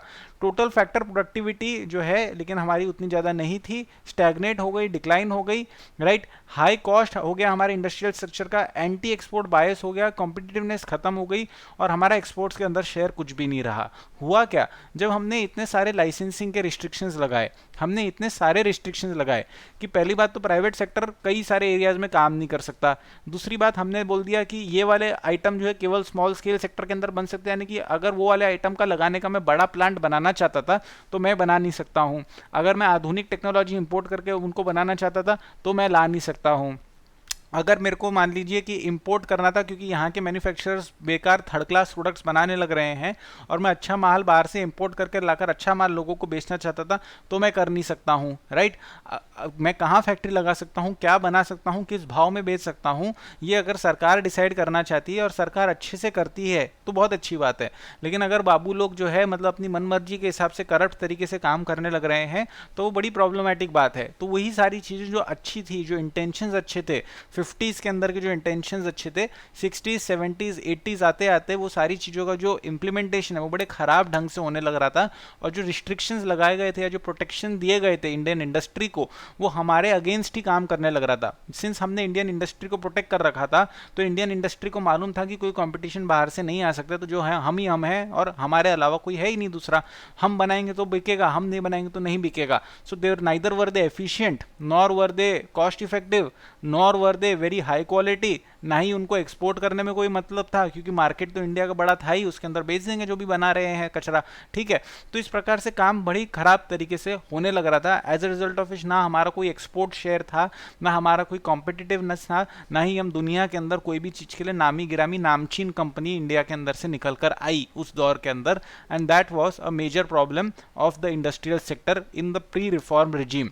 1980s के अंदर हमने फोकस करना शुरू करा प्रोडक्टिविटी के ऊपर। 1980s में हमने फोकस करना शुरू करा लिबरलाइजेशन के ऊपर। सिलेक्टिवली हमने रिमूव करा इंडस्ट्रियल लाइसेंसिंग को। इंपोर्ट को भी हमने अलाउ करा, इंपोर्ट लिबरलाइजेशन फॉर एक्सपोर्ट्स, ताकि इंपोर्ट करा जा सके, मशीन वगैरह लाई जा सके, एक्सपोर्ट्स को प्रमोट करा जा सके। Partial liberalisation of trade policies करा हमने। एफडीआई रेजीम को भी हमने रिलैक्स करा ताकि कैपिटल गुड्स जो हमारे को रिक्वायर्ड है, आप जानते हैं कैपिटल गुड्स क्या होते हैं, तो जो कैपिटल गुड्स हमें रिक्वायर्ड है उसको हम बाहर से लेकर आ सके या फिर इंडिया के अंदर एफडीआई आ सके कैपिटल गुड्स वाला, right. Reservation of production for small scale sector was continued, right, उसको हमने कंटिन्यू करा। But the point is developing export capability in labour intensive sectors, ठीक है, सच एज आपका लेदर हो गया, स्पोर्ट्स हो गया, गारमेंट्स हो गया, इंडिया के पास कंपैरेटिव एडवांटेज था, right. Industrial policy 1980 paid little attention to facilitating the restructuring of the industrial sector by removing the numerous barriers to exit. तो इंडिया के अंदर कंपनी चालू करना बहुत आसान था लेकिन कंपनी बंद करना बहुत ज़्यादा मुश्किल था, राइट। मिलों के अंदर आग लगा दी जाती थी, फिर मिलों को कभी चालू नहीं करा जाता था। इस प्रकार से मिलें बंद हुआ करती थी। जो मिल काम बराबर से नहीं कर पा रही थी उन मिलों को बंद हो जाने देना चाहिए था, लेकिन उन मिलों को बंद नहीं होने देते थे क्योंकि ये सोचते थे कि जो लेबर वहाँ पर काम कर रहा है उसका क्या होगा। तो वो बैरियर टू एग्जिट की वजह से कैसा होता था, ना तो काम वो मिले अच्छा करने लग रही है, ना वो नाम करने लग रही है, ना वो किसी का कुछ भला करने लग रही है। It is like a huge loss making enterprise, right, जिसको जबरदस्ती चलवाया जाने लग रहा है। सो द आइडिया इज कि उन मिलों को बंद हो जाने देना चाहिए, लेकिन नहीं बंद होने देते थे। ट्रेड पॉलिसीज इन 1980s को ऐसे डिज़ाइन करा गया था ताकि एक्सपोर्ट्स को प्रमोट करा जा सके, ताकि एफिशिएंसी को इंप्रूव करा जा सके। मैं ये चीज़ हर बार बोलता हूँ, जब तक राजीव गांधी आए कुर्सी पे तब तक सिचुएशन ऐसी आ चुकी थी कि उनको ये चीज़ मालूम थी कि जो आधुनिक से आधुनिक टेक्नोलॉजी है वो अमेरिका के पास है, ना रशिया के पास है, ना किसी और देश के पास है, वो अमेरिका के पास है। और अगर वो टेक्नोलॉजी को अमेरिका के पास से या जिसके भी पास से अगर हमारे को इंपोर्ट करके लाना है तो उस इंपोर्ट का हमारे को पेमेंट करना है। अगर हमारे को पेमेंट करना है तो वो पेमेंट करने के लिए हमारे पास पैसा होना चाहिए, डॉलर्स होने चाहिए, फॉरेन एक्सचेंज होना चाहिए। हमारे देश के पास डॉलर्स है ही नहीं, या अगर नहीं है तो क्यों नहीं है, क्योंकि हम एक्सपोर्ट नहीं करने लग रहे हैं। तो पॉइंट ऐसा था, Rajiv Gandhi was very clear कि अगर मुझे इंपोर्ट करना है तो उसके लिए मेरे पास पैसा देने के लिए डॉलर होना चाहिए। तो डॉलर आएगा कैसे, जब मैं एक्सपोर्ट करूंगा तो ही तो मेरे पास डॉलर आएंगे। तो उन्होंने इंडिया के अंदर एक्सपोर्ट्स को प्रमोट करने के हिसाब से, एफिशिएंसीज को इंप्रूव करने के हिसाब से काम करा। मैं इंडस्ट्रियलिस्ट, आप राजीव गांधी, आपने मेरे को बुला के बोला एक्सपोर्ट करो। मैंने आपको बोला अरे सर एक्सपोर्ट कैसे करूँ, जो मशीन चाहिए अच्छा माल बनाने के लिए वो तो आप लोग लाने नहीं देते जर्मनी से बाहर से, तो मैं एक्सपोर्ट करूंगा कैसे। तो आपने क्या करा कि आपने कैपिटल गुड्स के ऊपर जो रिस्ट्रिक्शंस थे उसको आपने हटा दिए, जो इंटरमीडिएट गुड्स के ऊपर ऊपर आपने जो रिस्ट्रिक्शंस थे उसको आपने हटा दिए, ताकि मैं बेस्ट में बेस्ट टेक्नोलॉजी, बेस्ट में बेस्ट रॉ मटेरियल, बेस्ट में बेस्ट टेक्निक सारी लेकर आ सकूं इंडिया के अंदर, को यूज़ करके प्रोडक्शन निकाल सकूं और उसको फिर मैं जो है एक्सपोर्ट कर सकूं। फिर आपने मेरे को बुलाया, मीटिंग हुई, मैंने आपको बोला कि अरे सर थोड़ी सी एक्सपोर्ट सब्सिडी वगैरह दे दीजिए, थोड़ा सा हेल्प कर दीजिए आप भी, ताकि हम जो है बेहतर ढंग से जाके बाहर compete कर सके। तो आपने मेरे लिए सारी चीज़ें करनी शुरू कर दी। इन 1980s इटसेल्फ जो है आपने एक्सपोर्टर्स को जो है मदद करनी शुरू कर दी थी, राइट। ये 80s में शुरू हो चुका है, लेकिन बड़ी धीमी रफ्तार पे शुरू हुआ है। Let us be very clear about that also. Limited domestic deregulation करा, ट्रेड पॉलिसी के अंदर रिफॉर्म्स करे, उसका फायदा हमारे को देखने को मिला। Manufacturing sector Guru eight 2.7% per annum in the 1980s compared to growth rate of minus 0.5% per annum in the earlier 2 decades. Industrial growth rate accelerated to 7% per annum in 1980s. Exports of manufactured goods grew at about 11% per annum during the decade. तो 1980s के अंदर जो policies को change करना हमने शुरू करा था, वो हमने देखा कि जो हमारी 1950s की पॉलिसी, जो नेहरू जी के ज़माने की पॉलिसी, जो वो टाइम पे शायद सही थी, लेकिन 60s 70s आते आते हमने उनको एकदम बेकार तरीके से जो इंप्लीमेंट करने लग रहे थे, उसकी वजह से हमने पूरा सेक्टर ही बर्बाद कर दिया था। उसको चेंज करने की प्रक्रिया जो है 1980s के अंदर शुरू हो चुकी थी। 45% डिप्रिशिएशन करवा कर दिया एक्सचेंज रेट के अंदर, ताकि एक्सपोर्ट्स को प्रमोट करवाया जा सके। ग्रोथ, प्रोडक्टिविटी, सारी चीज़ों पे ध्यान दिया। लेकिन प्रॉब्लम क्या है, राइट? प्रॉब्लम कहाँ आई कि जो हमारा मैक्रो इकोनॉमिक एनवायरनमेंट है वो हमारा खराब होता चला गया। What is the meaning of macro economic environment? देखिए, पॉइंट ऐसा है कि यदि सरकार वेलफेयर का एक्सपेंडिचर कर रही है, जो कि भारत देश के अंदर करना बहुत ज़रूरी है, क्योंकि आप जानते हैं कि यहाँ पर गरीबी, भूखमरी का प्रॉब्लम बहुत ज़्यादा है, राइट। तो हमारे को जो स्वास्थ्य है या फिर जो शिक्षा है, उन सारी चीज़ों के ऊपर हमारे को काम करने की रिक्वायरमेंट है। अब पॉइंट ये है कि जो सरकार पैसा खर्ची करने लग रही है, एक्सपेंडिचर जो होने लग रहा है, क्या सरकार के पास मैचिंग रेवेन्यू है उस एक्सपेंडिचर को करने का? नहीं है। यानी कि सरकार का एक्सपेंडिचर ज़्यादा है, रेवेन्यू कम है। और अगर सरकार का एक्सपेंडिचर ज़्यादा, रेवेन्यू कम है, यानी कि हम क्या कर रहे हैं, हम लोन लेकर खर्चा करने लग रहे हैं। एक पॉइंट ऐसा आ रहा है कि हमारे पास लोन इतना ज़्यादा आ चुका है कि उसका इंटरेस्ट देने का भी पैसा हमारे पास नहीं बचने लग रहा है। And at that point in time international confidence in India collapsed. बड़ी सिंपल सी बात है, आपने मेरे को पैसा दिया, मैंने खर्चा कर दिया, मैंने आपको ब्याज दे दिया, आप शांति से बैठे हो। आप मेरे को, मैंने आपसे और पैसा मांगा, आपने मेरे को और पैसा दे दिया। क्यों? क्योंकि आपको पैसे पे ब्याज मिल रहा है। आप तो क्या है, ब्याज के ऊपर पैसा देना आपका काम है। तो आपने मेरे को और पैसा दे दिया क्योंकि आपको ब्याज टाइम टू टाइम मिल रहा था। तो आपने मेरे को नया पैसा दे दिया, मैंने नए पैसे पे भी आपको ब्याज दे दिया। ऐसे करके मैं आपसे पैसा लेते जा रहा हूँ और आप मेरे को देते जा रहे हैं, क्योंकि आपको ब्याज टाइम पे मिल रहा है। आप ये ध्यान नहीं दे रहे हैं कि मेरी जो खुद की रेवेन्यू है, मेरी जो खुद की अर्निंग है, उसका क्या स्टेटस चलने लग रहा है। एक दिन ऐसा आया कि आपने मेरे को पैसा दे दिया, फिर फोन करा, भैया ब्याज दो। मैंने बोला नहीं है मेरे पास ब्याज देने के लिए तुम्हारे को पैसा।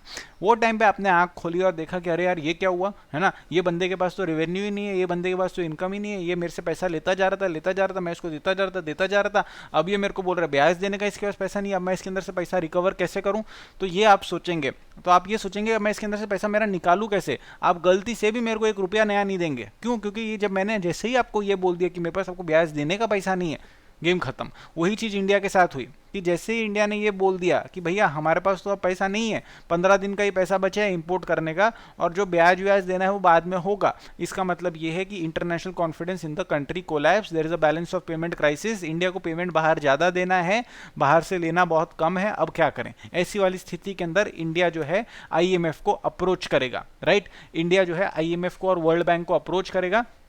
IMF और वर्ल्ड बैंक बोलेंगे कि हम आपको पैसा देने को तैयार है, आपको $7 बिलियन हम देने को तैयार है, लेकिन हम आपको पैसा निशर्त नहीं देंगे, शर्त नहीं देंगे, आपको शर्तों के साथ देंगे। आपको अपने इकोनॉमी के अंदर रिफॉर्म्स लाने पड़ेंगे। और कौन से वाले रिफॉर्म्स लाने पड़ेंगे? लिबरलाइजेशन, प्राइवेटाइजेशन और ग्लोबलाइजेशन से रिलेटेड रिफॉर्म्स लाने पड़ेंगे। जो आपका इनवर्ड लुकिंग अप्रोच है, जो आपका ऑटार्किक अप्रोच है, उसको आपको गिव अप करना पड़ेगा और आपको इंटीग्रेट होना पड़ेगा with the world economy, such that कि आपके सेक्टर्स के अंदर कॉम्पिटिटिवनेस आए, सच दैट कि आपके सेक्टर्स के अंदर डायनामिज्म आए, सच दैट कि आपके सेक्टर्स के अंदर अच्छे कंपनीज टिके और बेकार कंपनियां बंद हो जाए। बेकार कंपनियों को बंद हो जाने दीजिए, उनकी जगह नई कंपनियां आएंगी और नई कंपनियां लेंगी। तो हमने धीरे धीरे करना क्या शुरू करा कि जो हमने लाइसेंसिंग लगाई थी दुनिया भर की चीज़ों के अंदर, हर चीज़ के अंदर, उसका अंदर हमने डी लाइसेंसिंग करना शुरू करा। हमने जो रिस्ट्रिक्शंस लगाए थे उनको हमने जो है नलीफाई करना शुरू करा, निकालना शुरू करा। तो जितना भी प्रोटेक्शनिज्म वाला माहौल हमने क्रिएट करा था, brick by brick, slowly and steadily हमने उसको डिसमेंटल करना शुरू करा, सच दैट कि इंडियन इकोनॉमी को इंटीग्रेट करा जा सके with the rest of the world. Obvious ही बात है कि उसका इंपैक्ट आपके इंडस्ट्रियल सेक्टर के ऊपर भी देखने को मिलेगा। इंडस्ट्रियल पॉलिसी 1990s के अंदर क्या हुआ, बैरियर्स टू एंट्री हटा दिए गए, जिसको लगानी है फैक्ट्री लगाए, जहां लगानी है लगाए। इंडस्ट्रियल लाइसेंसिंग को हटा दिया, सारे एरियाज के अंदर प्राइवेट सेक्टर के पार्टिसिपेशन को ओपन कर दिया। स्ट्रेटेजिक एरियाज के अंदर नहीं ओपन करा, बाकी सारे एरियाज के अंदर धीरे धीरे ओपन कर दिया। जो monopolies restrictions restrictive trade practice MRTP act है उसको हटाया और उसी जगह पे नए कॉम्पिटिशन लॉ को लाया, राइट, कि प्रमोट करो कंपटीशन को, एंटी कॉम्पिटिटिव बिहेवियर अगर किसी का है तो उसको पनिश करो, लेकिन अगर कोई कंपनी बड़ी हो रही है तो उसको जानबूझ के रोको मत, उसकी ग्रोथ होने दीजिए, है ना। अगर वो बड़ी बन रही है तो उसको बड़ी बनने दीजिए, बट शर्त यह है कि वो कंपिटिटिव प्रैक्टिसेस फॉलो करनी चाहिए। स्मॉल स्केल सेक्टर का जो रिजर्वेशन का पॉलिसी था उसको भी चेंज करा, कोई ऐसा रिजर्वेशन नहीं करेंगे कि ये प्रोडक्ट केवल स्मॉल स्केल सेक्टर में बनेंगे, बड़ी कंपनियां ये प्रोडक्ट को नहीं बना सकती। ये प्रकार का जो रिजर्वेशन है उसको डी रिजर्व करा, कि बोला कि ऐसा कोई रिस्ट्रिक्शन हमारे को नहीं लगाना है। जुडिशियल रिफॉर्म करे, मार्केट रिफॉर्म्स करे, धीरे धीरे सारे रिफॉर्म्स हमने करे। ट्रेड पॉलिसी के अंदर हमने रिफॉर्म्स करे, डिसकंटिन्यू कर दिया हमने इंपोर्ट लाइसेंस को, भैया जिसको जो इंपोर्ट करना है करो। इंपोर्ट टैरिफ्स को हमने कम कर दिया, इंपोर्ट टैरिफ को कम करने से क्या हुआ कि जो इंपोर्टेड आइटम है वो सस्ता हो गया, वो अवेलेबल हो गया भारत के बाजार के अंदर। तो जो भारत की इंडस्ट्री को जो रॉ मटेरियल चाहिए, जो इंटरमीडिएट गुड्स चाहिए, जो कि अभी तक नहीं अवेलेबल होने लग रहे, तो वो अचानक से अवेलेबल होने लग रहे हैं।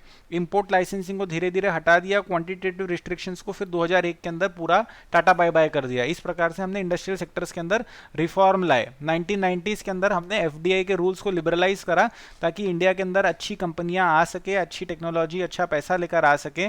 Many industries were deregulated, open to FDI। एक हमने FIP भी एस्टैब्लिश करा, यानी कि फॉरेन इन्वेस्टमेंट प्रमोशन बोर्ड को एस्टैब्लिश करा, जो कि एक्सपेडाइट करेगा application for foreign investment from outsiders, right. तो ये सारी चीजें हमने करी। There is a sharp increase in FDI in India 1990 के अंदर to over 5 to 6 billion dollars. वो चाइना के मुकाबले कुछ भी नहीं है, क्योंकि चाइना के अंदर वो टाइम पे और ज्यादा FDI जाने लग रहा था, लेकिन ठीक है, चलिए इंडिया के हिसाब से कुछ तो आने लग रहा है। मेजर चैलेंज क्या था, प्राइवेट इन्वेस्टमेंट अट्रैक्ट करना, right, into sector such as electricity, telecommunication, roads, railways, ports and airports. देखिए, कोई भी देश without electricity, without telecommunication, without roads, railways, ports, airports काम नहीं कर सकता है। उसको ये सारी चीजें चाहिए ही चाहिए। इसके अंदर बहुत भारी इन्वेस्टमेंट का रिक्वायरमेंट है, बहुत ज्यादा इन्वेस्टमेंट रिक्वायर्ड है ये इंफ्रास्ट्रक्चर को क्रिएट करने के लिए, एंड आज भी इसके अंदर इंफ्रास्ट्रक्चर क्रिएट करने की रिक्वायरमेंट है। तो धीरे धीरे इंडिया ने क्या करा कि अट्रैक्ट करना शुरू करा कंपनियों को। टेलीकम्युनिकेशन के अंदर सबसे ज़्यादा प्राइवेट सेक्टर का पार्टिसिपेशन आया, चाहे फिर वो वोडाफोन हो या आइडिया हो या फिर हचीसन SR हो पुराना वाला, या फिर आपका BPL हो, वीडियोकॉन वाले हो, या फिर आपका टाटा वाले हो डोकोमो के थ्रू, या आपका रिलायंस कम्युनिकेशन हो। सो सबसे वो टाइम पे बहुत ज़्यादा रेवोल्यूशनाइज कर दिया था उन्होंने सारी चीज़ें। तो टेलीकम्युनिकेशन के अंदर जो है प्राइवेट सेक्टर घुसा, बड़े प्यारे ढंग से घुसा, और उन्होंने आज का जो उसका नतीजा ये है कि इंडिया के अंदर जो हमारा टेलीकम्युनिकेशन के जो रेट्स है, जो कॉल रेट्स है, जो डेटा रेट्स है, that is one of the cheapest in the world. इतना ज़्यादा कंपटीशन आया टेलीकम्युनिकेशन के सेक्टर के अंदर कि आप पूछिए मत। तो ये होता है प्राइवेट। अच्छा, आज इंडिया के अंदर आज जितना भी ये डिजिटल इंडिया चलने लग रहा है, ये क्यों चलने लग रहा है? बिकॉज वो टेलीकम्युनिकेशन सेक्टर के अंदर वो टाइम पे जो ग्रोथ आई, वो टाइम पे जो इंफ्रा क्रिएट होना शुरू करा, उसके बेनिफिट्स, उसका जो फायदा है वो लोग आज जो है वो रीप करने लग रहे हैं। सो पॉइंट ये है कि जो टेलीकम्युनिकेशन के अंदर हुआ वही धीरे धीरे अब हमारे को आगे चलते हुए रेलवेज के अंदर भी करवाना है, जिसके अंदर अभी हमने हाल फिलहाल में जो है प्राइवेट सेक्टर के पार्टिसिपेशन को जो है प्रमोट करना शुरू करा है। पोर्ट को सरकार जो है प्राइवेटाइज करना चाहती है, एक मेजर पोर्ट को। एयरपोर्ट जो है सरकार ने जो है प्राइवेट कंपनियों के हाथ में दे रखे हैं। आप बॉम्बे, दिल्ली, हैदराबाद, बैंगलोर का अगर आप एयरपोर्ट देखेंगे तो माशाल्लाह क्या एयरपोर्ट बना के रखा हुआ है। तो ये सारी चीज़ें जो अब सरकार नहीं कर सकती है, आपको याद रखना है कि it is not the business of government to be in business. सरकार का काम बिजनेस या उद्योग करना नहीं है, वो उद्योगपतियों का काम है। तो वो उद्योगपतियों के हाथ में दे देना चाहिए। सरकार को जो है एक रेफरी के तौर पे, एक एम्पायर के तौर के ऊपर काम करना चाहिए।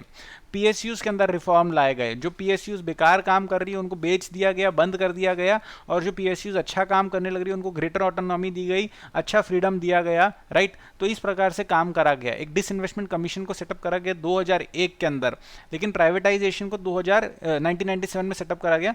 प्राइवेटाइजेशन को 2001 के बाद जो है एक स्पीड आई। मैनेजमेंट कंट्रोल हमने छोड़ दिया बाल्को के हाथ के अंदर से, यानी कि भारत एल्यूमिनियम कंपनी लिमिटेड के हाथ में से हमने जो है पूरा मैनेजमेंट कंट्रोल जो है छोड़ दिया, और स्ट्रेटेजिक प्राइवेट इन्वेस्टर्स को जो है हमने इंट्रोड्यूस करवाया, रेजिस्टेंस बहुत रहती है। पब्लिक सेक्टर एंटरप्राइज बंद करना आसान नहीं है, क्योंकि वहाँ पर जो लोग काम कर रहे हैं, जो एम्प्लॉयज़ है पब्लिक सेक्टर एंटरप्राइजेस के, उनकी यूनियंस बनी हुई है और वो यूनियंस बहुत वोकल है, बहुत पावरफुल है, बहुत स्ट्रांग है, धरना प्रदर्शन वो बहुत बढ़िया ढंग से करते हैं। पॉइंट ऐसा है कि सरकार बेचना इसलिए चाहती है पब्लिक सेक्टर एंटरप्राइजेस को क्योंकि वो लॉस मेकिंग है, क्योंकि वो इनएफिशिएंट है, और वहाँ के एम्प्लॉयज़ इसीलिए उसको नहीं बेचने देना चाहते हैं, क्योंकि उनका रोजगार, उनकी जो लाइफस्टाइल है वो उसी हिसाब से प्राइवेट सेक्टर एंटरप्राइज के अंदर काम करने के हिसाब से डेवलप हो चुकी है। अगर एक प्राइवेट सेक्टर का एंटरप्रेन्योर आएगा, यानी कि एक उद्योगपति ओनर बन के आएगा, तो वो एक्स्ट्रा स्टाफ को तो सबसे पहले छुट्टी दे देगा। दूसरा, जो काम कम कर रहे हैं उनको वो छुट्टी दे देगा। तीसरा, जो काम कर सकते हैं लेकिन नहीं कर रहे हैं उनसे वो काम करवा कर लेगा, क्योंकि वो पैसा अगर देने लग रहा है तो वो उसका वैल्यू पूरा खींच के लेगा। तो आपको काम बहुत ज़्यादा मेहनत डाल के करना पड़ेगा। ये सारी चीज़ों के अंदर कैसा होता है कि पब्लिक सेक्टर जो अगर होता है उसके अंदर आपका एम्प्लॉयमेंट गारंटीड रहता है, लाइफ टाइम रहता है, आपको जनरली निकाला नहीं जा सकता है, राइट। लेकिन प्राइवेट सेक्टर के अंदर आइदर यू परफॉर्म और यू पेरिश वाली सिचुएशन आ जाती है।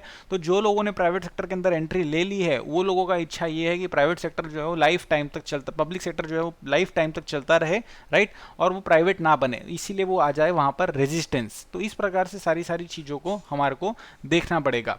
उसके अलावा एडजस्टमेंट अडेप्टेशन कुछ सेक्टर्स के अंदर तो बहुत अच्छा हुआ है, कहीं पर हम बहुत ज़्यादा अच्छा एक्सपोर्ट कर रहे हैं, वर्ल्ड लेवल के ऊपर हमारी जो है क्वालिटी जा चुकी है एंड मार्केट शेयर जाने लग रहा है, या चाहे फार्मास्यूटिकल्स हो या ऑटोमोटिव कंपोनेंट्स हो, इसके अंदर हमने बहुत अच्छा काम करा है, राइट। लेकिन कई ऐसे एरियाज है जिसमें हम बहुत अच्छा काम नहीं कर पाए हैं, जैसे फॉर एग्जांपल आपका टेक्सटाइल्स हो गया, गारमेंट्स हो गया, ये प्रकार की जो इंडस्ट्री है उनके अंदर उतना अच्छा ग्रोथ हमारे को देखने को नहीं मिला है। बायोटेक्नोलॉजी इंडस्ट्री जो है बहुत ज़्यादा आगे निकली है, बहुत ज़्यादा उसको सपोर्ट मिला है, ह्यूमन रिसोर्स अच्छा अवेलेबल हुआ, और सारी चीज़ों के अंदर ग्लोबल लेवल के ऊपर हमारी बायोटेक्नोलॉजी इंडस्ट्री जो है वो कम्पीट कर पाने लग रही है, बहुत अच्छे ढंग से वो काम कर पाने लग रही है। So this is something about the industrial sector.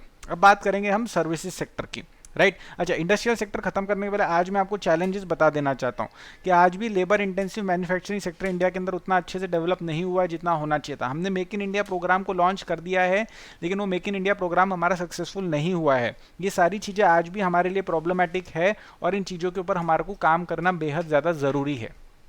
अब बात करेंगे सर्विसेज सेक्टर की। तो देखिए, सर्विसेज सेक्टर बहुत ही इंपॉर्टेंट रोल प्ले करने लग रहा है इंडिया की इकोनॉमिक परफॉर्मेंस और इंडिया के जीडीपी ग्रोथ को इम्प्रूव करने के लिए, राइट। फास्टेस्ट ग्रोइंग सेक्टर है इंडियन इकोनॉमी का। एग्रीकल्चर और इंडस्ट्री के मुकाबले सर्विसेज सेक्टर बहुत ज़्यादा तेज़ी से ग्रो होने लग रहा है, राइट, और बहुत ज़्यादा अच्छी तरीके से उसने इंडिया को इंटीग्रेट कर लिया है, यानी कि सर्विसेज एक्सपोर्ट्स के अंदर इंडिया बहुत अच्छा परफॉर्मेंस देने लग रहा है और उसकी वजह से बहुत सारा पैसा वो कमा के इंडिया के अंदर लेकर आने लग रहा है। फिनोमिनल ग्रोथ देखी गई है सर्विस सेक्टर की, फिनोमिनल एक्सपोर्ट परफॉर्मेंस देखा गया है सर्विस सेक्टर का।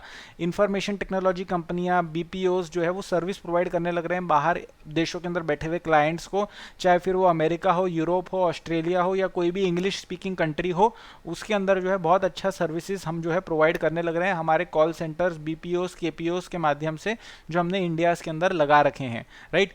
इसके अंदर काफ़ी अच्छी प्रोडक्टिविटी हमारे को देखने को मिली है, जो हमारा वर्क फोर्स है वो बहुत ही ज़्यादा प्यारे तरीके से उसके अंदर लगा है। फिनोमिनल ग्रोथ रेट्स हमारे को देखने को मिली है इस सेक्टर के अंदर 6.6%, 7.5%, 7.9%, और ऐसे करके जो है ग्रोथ रेट अब डबल डिजिट के अंदर जा चुकी है। अगर आप एग्रीकल्चर की एवरेज ग्रोथ रेट देखेंगे और मैन्युफैक्चरिंग की एवरेज ग्रोथ रेट देखेंगे तो आप देखेंगे कि कुछ भी नहीं है, और सर्विसेज सेक्टर की ग्रोथ रेट काफ़ी ज़्यादा स्ट्रॉन्ग है और हाई है। बट अब देखिए, अगर डिसएग्रीगेटेड तरीके से देखा जाए, सर्विस सेक्टर की ग्रोथ रेट को तोड़ के देखा जाए, तो आप देखेंगे कि सर्विस सेक्टर के अंदर कुछ लिमिटेड सेक्टर्स हैं जिसके अंदर ग्रोथ बड़ी शानदार होने लग रही है, और बहुत सारे ऐसे सेक्टर्स हैं जिनके अंदर ग्रोथ उतनी शानदार नहीं होने लग रही है। अच्छा, जिन सेक्टर्स के अंदर ग्रोथ बड़ी शानदार होने लग रही है वो सेक्टर्स उतने एम्प्लॉयमेंट इंटेंसिव नहीं है, और जिन सेक्टर्स के अंदर ग्रोथ रेट उतनी शानदार नहीं होने लग रही है वो एम्प्लॉयमेंट इंटेंसिव है। यानी कि ग्रोथ कहाँ होने लग रही है? उन सेक्टर्स के अंदर जहाँ पर एम्प्लॉयमेंट ज़्यादा नहीं क्रिएट करी जा पाती है, उन सेक्टर्स के अंदर ग्रोथ रेट बहुत ज़्यादा है।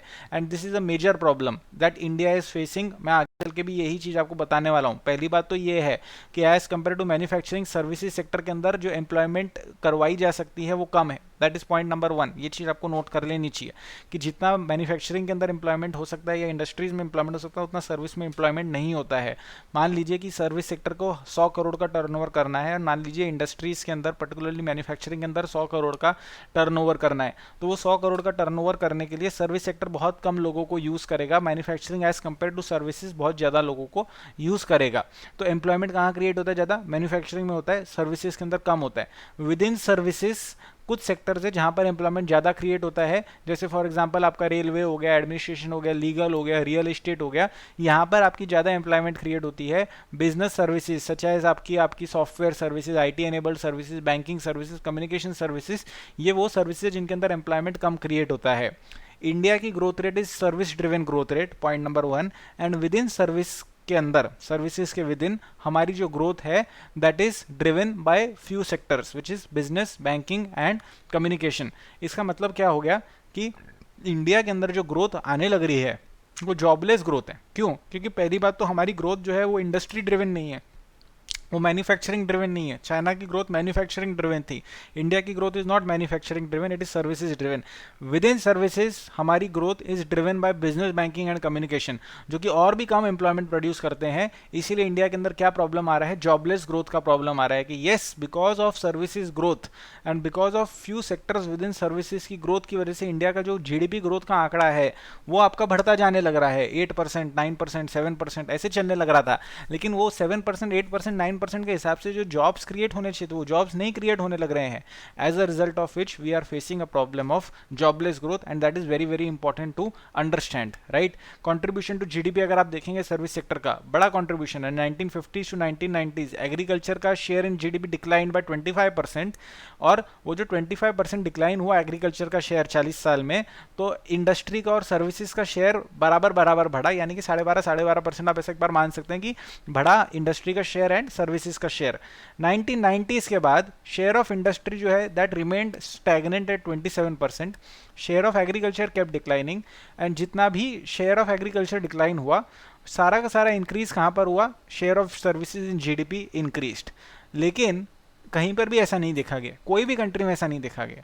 अगर एग्रीकल्चर का शेयर डिक्लाइन होता है तो पहले मैन्युफैक्चरिंग का शेयर राइज होता है, फिर मैन्युफैक्चरिंग का शेयर डिक्लाइन होता है, और फिर सर्विसेज का शेयर इन जीडीपी इंक्रीज होता है। आप मेरी बात समझ रहे हैं? GDP is the value of final value of the goods and services, value money value of final goods and services produced with in the boundaries of a country, ये होता है जीडीपी। तो जीडीपी की जो final value of goods and services, जो कौन से goods and services की मनी वैल्यू हम निकाल रहे हैं, एग्रीकल्चर के अंदर जो फाइनल गुड्स प्रोड्यूस हो रहे हैं उनकी वैल्यू हम निकालते हैं, राइट। इंडस्ट्रीज के अंदर जो फाइनल गुड्स प्रोड्यूस हो रहे हैं उनकी वैल्यू हम निकालते हैं, एंड सर्विसेज के अंदर जो फाइनल सर्विसेज प्रोड्यूस होती है उनकी वैल्यू हम निकालते हैं, उनको हम ऐड करते हैं तो हमारे को जीडीपी मिलता है। तो what is the contribution of GDP, what is the contribution of industries to GDP, right. वो हम देखते हैं कि what is the value of final goods produce by industries divided by the total GDP of the country. So हमारे को क्या मालूम पड़ता है? What is the percentage share of industries in the GDP.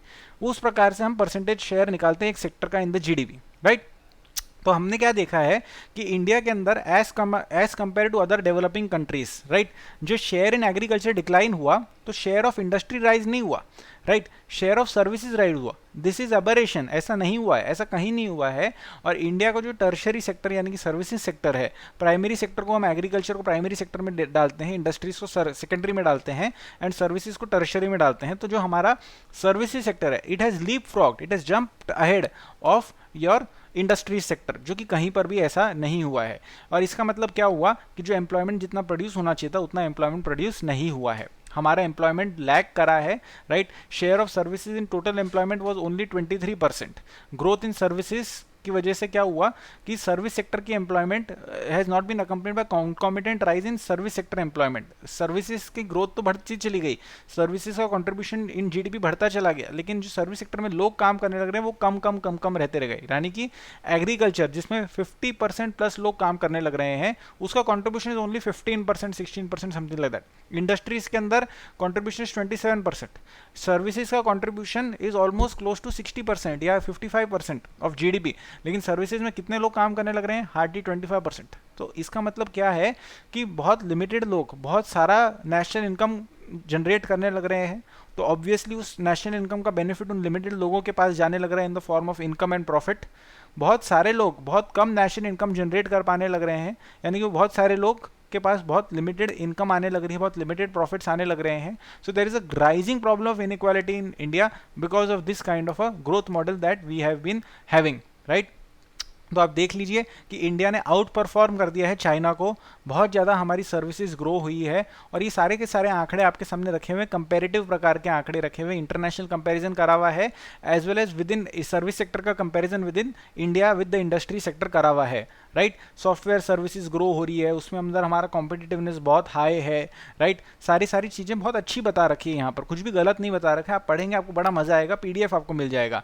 But the point is कि software, consulting, management, financial, communication services कितने jobs create करते हैं. ये स्किल इंटेंसिव है, नॉलेज इंटेंसिव है, राइट. लेकिन हमारा जो प्रॉब्लम है वो हमारा ये प्रॉब्लम है कि हमारा एम्प्लॉयमेंट कहाँ पर क्रिएट होने लग रहा है. लो स्किल्ड, सेमी स्किल्ड सर्विसेज को हम सप्लाई जो है वहाँ पर मिडिल ईस्ट, गल्फ कंट्रीज के अंदर हमारे वर्कर्स जाते हैं, लेबरर्स जाते हैं, कंस्ट्रक्शन स्टाफ जाता है, ट्रांसपोर्टेशन वाले लोग जाते हैं, नर्सिंग वाले लोग जाते हैं, पैरामेडिकल वाले लोग जाते हैं, राइट. हमने बीपीओ वगैरह बहुत बढ़िया ढंग से ग्रो करवा लिया, राइट, क्योंकि यहाँ हमारे पास लेबर है, लोग हैं जो कि अंग्रेजी में बात कर सकते हैं और कम पगार के ऊपर काम करने के लिए तैयार है, क्योंकि उनके पास और कोई अपॉर्चुनिटी नहीं है. तो ये प्रकार के सेक्टर्स के अंदर हमने ग्रोथ हासिल करी, राइट. एक्सपोर्ट अपॉर्चुनिटीज भी हमारे को मिली. लेकिन प्रॉब्लम ये है कि अब देयर आर बैरियर्स आने लग गए हैं. बैरियर्स कैसे आने लग गए हैं कि जिन कंट्रीज के अंदर से काम आउटसोर्स होकर इंडिया आने लग रहा था, उनके अंदर से बैरियर आने लग रहा है. वहाँ के लोग बोल रहे हैं कि हमारे को तो हमारे कंट्री में काम मिल नहीं रहा है, और हमारे कंट्री में से काम जो वो इंडिया जाने लग रहा है. तो अमेरिका के अंदर, यूरोप वगैरह के अंदर जो आउटसोर्सिंग के अगेंस्ट मूवमेंट चलने लग रहे हैं, जिसकी वजह से इंडिया के अंदर शायद ऐसा हो सकता है कि आगे चलते हुए आउटसोर्सिंग कम आए, right. But there is a structural shift towards the services sector. हमने देख लिया है कि एफडीआई भी जो इंडिया के अंदर आने लग रहा है वो सर्विसेज के अंदर अच्छा आने लग रहा है, and even with in services वो कुछ सेक्टर्स के अंदर ज़्यादा बहुत ही स्ट्रॉन्ग तरीके से आने लग रहा है. तो जो एफडीआई भी आने लग रहा है वो उन्हीं सर्विसेज के सेक्टर्स के अंदर आने लग रहा है जो कि कम एम्प्लॉयमेंट इंटेंसिव है, ज़्यादा कैपिटल इंटेंसिव है, ज़्यादा टेक्नोलॉजी इंटेंसिव है. लिबरलाइजेशन ऑफ सर्विसेज हमने करवा लिया है, कॉम्पिटिशन एफिशिएंसी आ चुकी है. टेलीकम्युनिकेशंस के अंदर हमने 100% एफडीआई अलाउ कर दिया है. इंश्योरेंस सर्विसेज के अंदर हमने एफडीआई अलाउड कर दिया है, प्राइवेट प्लेयर्स को अलाउ कर दिया है. तो इंडस्ट्रीज के अंदर हमने मोनोपोली तोड़ी थी, इंडस्ट्रीज के हमने जो डीरेगुलेशन करा था वही चीज़ें हमने सर्विसेज के अंदर भी करी है. बैंकिंग सर्विसेज को भी हमने लिबरलाइज कर दिया है, रिस्ट्रिक्शंस हटा दिए हैं. रिटेल सर्विसेज को भी हमने लिबरलाइज कर दिया है, रिस्ट्रिक्शंस हटा दिए हैं, एफडीआई को अलाउ कर दिया है. कुछ सीलिंग रखी हुई है, लेकिन बहुत सारी चीज़ों के अंदर हमने कर दिया है. ऐसे भी एरियाज है जैसे लीगल, अकाउंटेंसी, एयर ट्रांसपोर्ट, जिसके अंदर हम आज भी रिस्ट्रिक्टिव है, आगे चलते हुए शायद वो भी लिबरलाइज हो जाएंगे.